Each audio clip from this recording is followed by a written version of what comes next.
Hello, there we are, episode 16 of GBG. And thanks for joining me either on the RTF Sports Network, on Twist, the Week in Sports Talk, the website, or through Facebook, or however else, YouTube maybe. Either way, I really appreciate it. This, I promise you, will be a unique episode because I'm kind of just getting sick of all of this ho-hum bullshit talk and everyone whining. So we're just going to dive right into it, and we're going to get a little bit uncomfortable. So let's just get right into it. But one thing I am going to do is I am going to keep up with the themes of the show. So first thing I'm going to do and talk about in Sports Talkers is really the only thing that's been going on in the sports world of any importance over the past couple of days. And that is the passing of a couple of people. And I want to discuss that along with someone who passed away several months ago. So what I want to talk about real quick in the Sports Talkers is the Black Panther and the Black Mamba. Chadwick Boseman and Kobe Bryant. Chadwick Boseman, famous actor, died this weekend at the age of 43. Probably universally best known for his role as the Black Panther, but he played Jackie Robinson in the movie 42. Where he kind of came on to become famous. He was a lesser known star before that. Now, what I wanted to talk about with him is everything I've heard over the past couple of days from the sports world. Because, he played Jackie Robinson, so he did have, that role. He also played in some other movies too, some other sports minded movies. But it's how humble he was before 42 came out. He's a modest person, very appreciative, talking to ESPN and other network celebrities and personalities with the yes, sir, no, ma'am, yes, ma'am, no, ma'am, yes, sir, no, sir. And then you juxtapose that with him doing interviews after Black Panther. In fact, years after Black Panther. Black Panther was a cult phenomenon movie, and then also Chadwick would have played the role of the Black Panther in different movies, different Avenger movies. And people talked about his humility and his modesty even after those movies, after he became famous. And he passed away at 43, like I said, of colon cancer.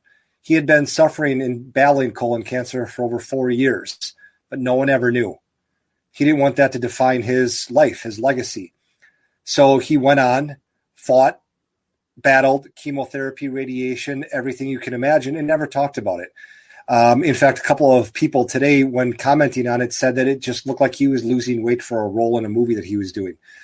So you take that, you take Chadwick Boseman, humble man, becomes world famous, plays an icon superhero role, and remains the same type of person.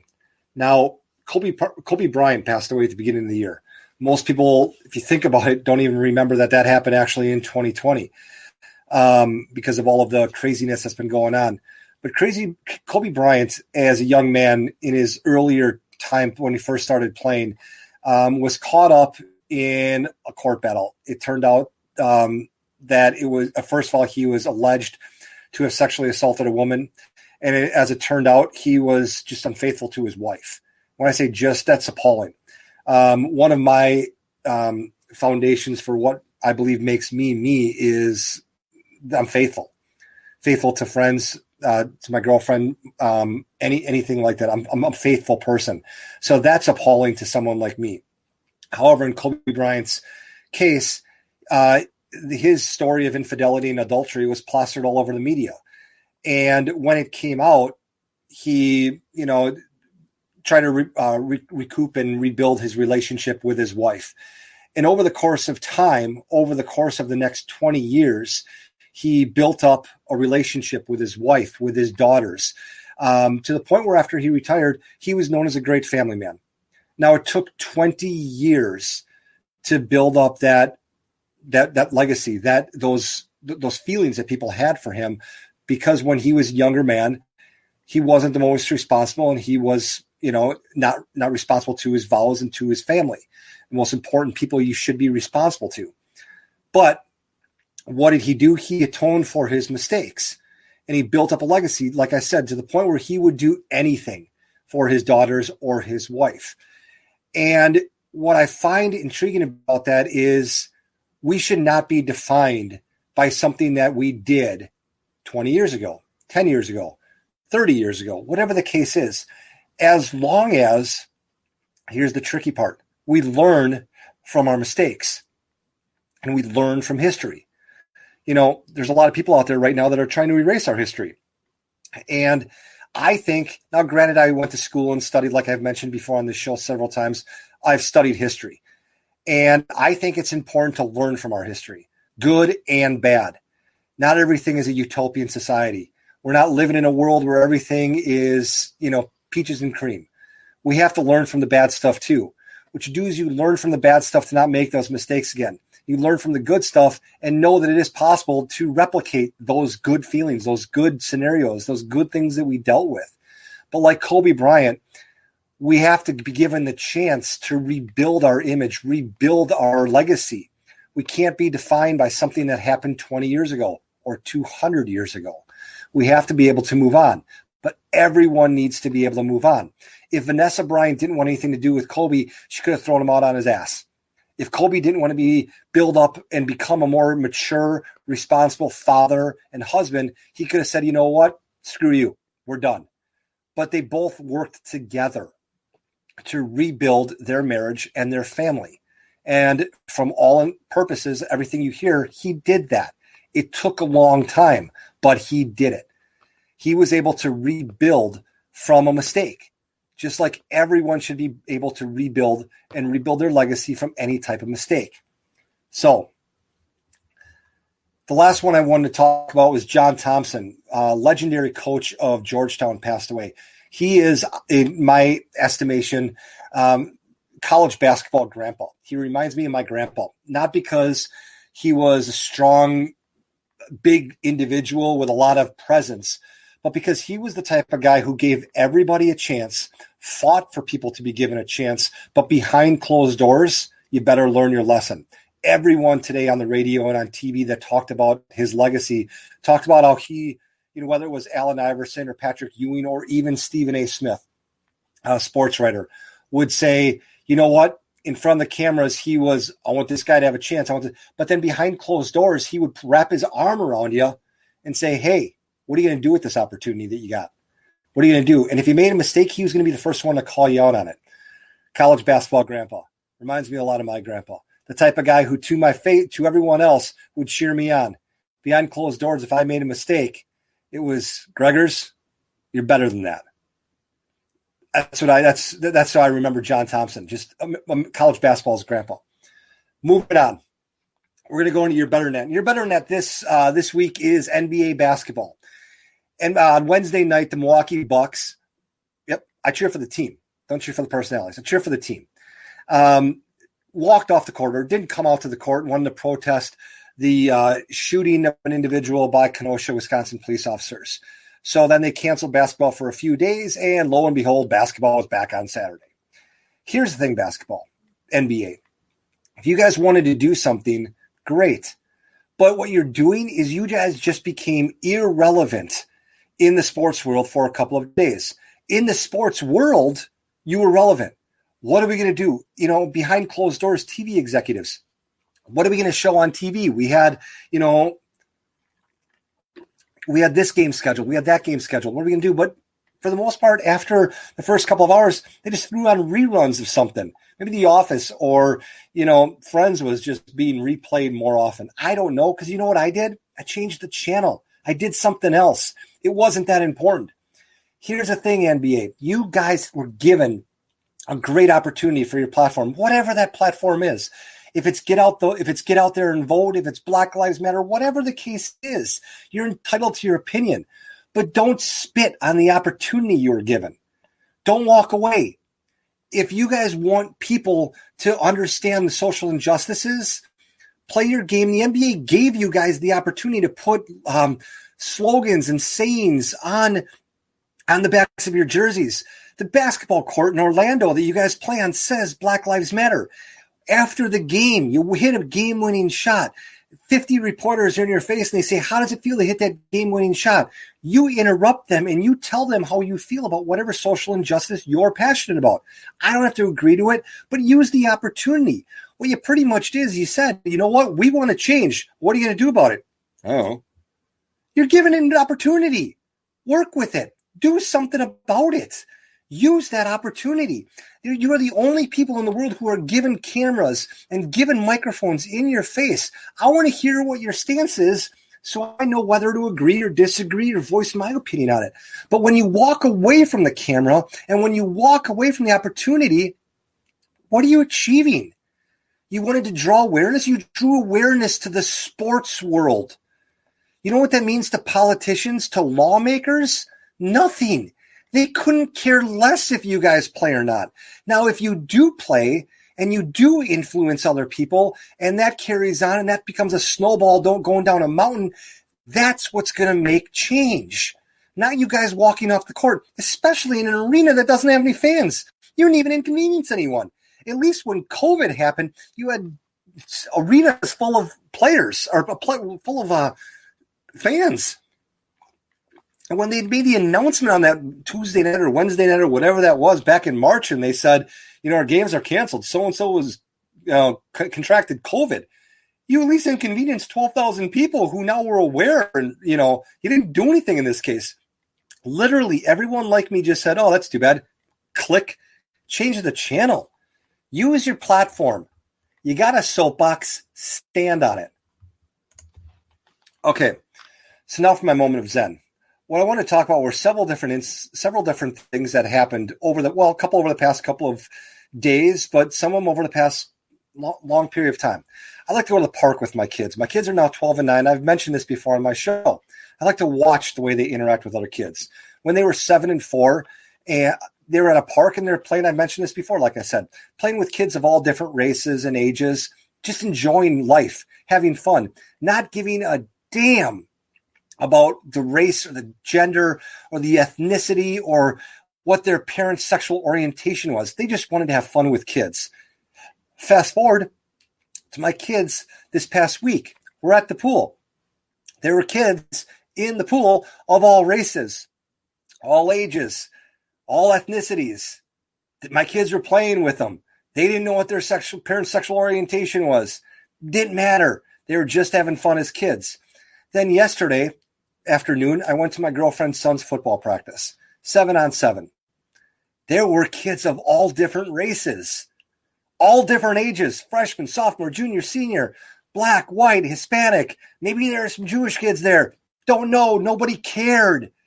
Maybe some of their parents were transitioning. Maybe some of them were gay. Maybe they were all straight. Who knows? But here's the thing. Nobody cared. They were there to play football. Saturday morning, we did Twist at a studio in Northeast Minneapolis. Our producer is an African-American. We had on in studio, very well-known sports reporter that works for the Star Tribune, African-American.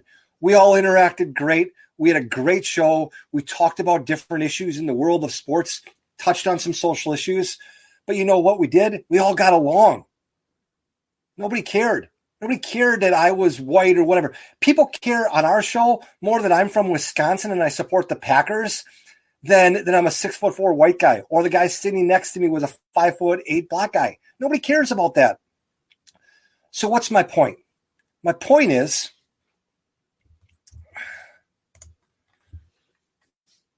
when did we all learn this? And is it even real? Wow. Green Bay Greg, what do you mean, is it even real? Well, I talk to a lot of people. I see a lot of people. I'm the type of person that overthinks things, and I pay attention to everything going around me. What do I see when I go to grocery stores? What do I see when I go to football practices? What do I see when I'm driving in the car? I see people of all different races, all different ages, all different genders, interacting, socializing, just being a part of each other's lives. You know what I don't see? A lot of racial injustices. Now, does that mean it doesn't exist? Of course not. Of course it does. But where does it all come from? Is it manifested in our minds? Or are there people on this planet, more specifically in this country, that financially or socially benefit from creating injustices where there might not be any. Wow. Interesting thought, Green Bay Greg. I believe that's the case. I believe that, yes, 50 years ago, there were a lot of people who really had those hardcore beliefs, and white people might use the N-word inappropriately, or it's inappropriate at any time, but they would use it blatantly in the face of minorities. Does that happen now? Maybe it still does, maybe in small pockets. But I believe, for the most part, we are the silent majority. And what I mean by the silent majority is the silent majority, which is, I think, about 99.8% of the people, believe that we can all live harmoniously in a society and not be, torn, and not be, succumb to other people's races, ethnicities, anything like that. So where does it perpetrate from? Is it politics? Is it our government? Is it our media that want to create divide where there isn't divide? Maybe they are. But you know what there are? You know what there is in the Senate? There's 100 seats in the Senate. There's 50 governors. There's a couple hundred congressmen. One president. There's one person running for president. There's politicians. Yeah. But you know what they're not? The majority of this country. We, as a society who are strong people who believe the same way I do, which, like I said, is like 99.8% of the population, which is, you know what? We're sick of this. We don't want there to be divide where there really isn't divide anymore. You look at situations and there's people looting and rioting in the streets. And what do I see on my Facebook page? I see two different sides, because you look at who they're rioting for. They're rioting because a guy got shot in Kenosha. So you have one side that's saying police brutality, police are horrible, and the other side who feels that they have to just oppose the other side, talking about this person who was shot and about how he, sexually assaulted a 15-year-old girl, how there was a warrant out for his arrest, et cetera, et cetera, et cetera. What are we doing? We are creating divide in these situations. Now, where does it all start? I believe it's very simple. It starts right in the middle. Both sides need to come together. And what I mean by both sides, I don't mean both sides as far as black versus white, Democrat versus Republican, good versus evil. I don't mean anything like that. I mean, everybody just needs to chill the F out and stop being influenced by people that you don't know and don't care about you. Stop worrying so much about what the media thinks. Stop worrying so much about, what politicians want you to believe, and just go out there and think for yourself. If you go to a grocery store and someone of a different gender or a different ethnicity, or maybe that someone who doesn't have the same skin color as you is nice to you, you know what that could represent? That person is a nice person. And therefore, they might be part of an entire race of people that are also nice and good-hearted people. And that way, the silent majority is no longer silent. And the minority of people who are horrible people on both sides of the issue are stomped out like a freaking bug. Okay? We need to stop being influenced by people who don't have our best interests in mind. They have their best interests in mind. Why do politicians talk about all of this divide in our country? Because they financially benefit from it. Why does the media talk about all of this social or all this racial divide? Because they know people are going to watch it. Then they can charge more for advertising. What don't people watch? People don't watch good-hearted stories. Excuse me, I got the hiccups. People don't watch that stuff unless we force them to. Call the media, call your TV station, call your radio station, call your newspaper and say, hey, I want you to do a story on this, and then find a good-hearted story. Maybe it's the grocer who worked an extra hour, or, helped an old lady with groceries to her car, or, did something unpaid, or someone did this or something. Little simple stories. Let's flood the freaking media with that. Then you know what's going to happen? Because you know what's going to happen? All of these rioters, all of these looters aren't going to get the attention they seek. And once the cameras are off, they will go away. Why? And then what's going to happen?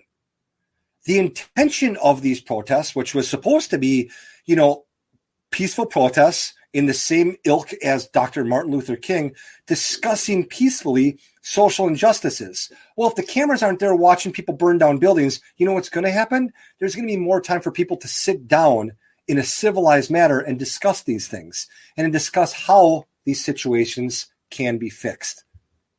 That's all I'm saying. I know, it seems too freaking simple. So here's my challenge for this week. Learn the other side. On Friday afternoon, I was driving with my girlfriend in the car, and we were just going back and forth talking about politics. And granted, I was driving, so figuratively, I got on my soapbox. And I talked about political parties, our political parties, and what makes them different. And what was the most flattering thing to me is my girlfriend's extremely intelligent, extremely well-spoken, and really well-read. And she said at the end of my description that I said it in a way that people can understand it, which meant a lot to me.